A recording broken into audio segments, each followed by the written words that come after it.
Covid के बाद ऐसा कोई व्यक्ति नहीं है जो वायरस से इंट्रोड्यूस्ड नहीं है। आपको पता है वायरस हमारे बॉडी में कैसे जाता है, क्या होता है उनका, वो हमारे बॉडी से कैसे लड़ते हैं, हमारे बॉडी का किस तरह से नुकसान करते हैं, ये पता है।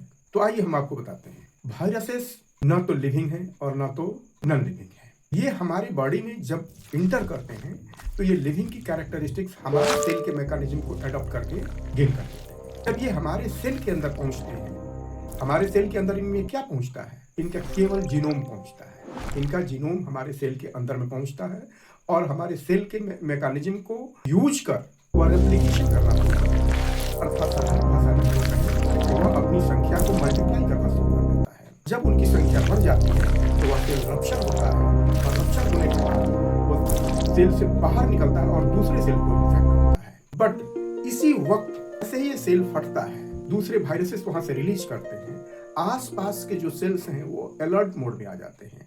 ऐसा इसलिए होता है कि उस सेल से एक खास तरह के, जैसे ही वो इन्फेक्टेड हो जाता है, उनसे एक खास तरह के प्रोटीन्स निकलते हैं जिसको हम लोग कहते हैं अल्फा इंटरफेरॉन। और यह अल्फा इंटरफेरॉन जो है आसपास के सेल के लेयर के ऊपर एक लेयर चढ़ा देता है जो कि अलर्ट मोड में आ जाते हैं। मतलब पहले से वो प्रिपेयर हो जाते हैं कि कोई ना कोई वायरस हमको अटैक करने वाला है और वह लेयर उसको वहां पर रेप्लिकेट करने से रोक देता है। तो इस तरह से वायरसेस हमारे पूरी बॉडी को इन्फेक्ट करने से हमारे सेल खुद बचा लेते हैं।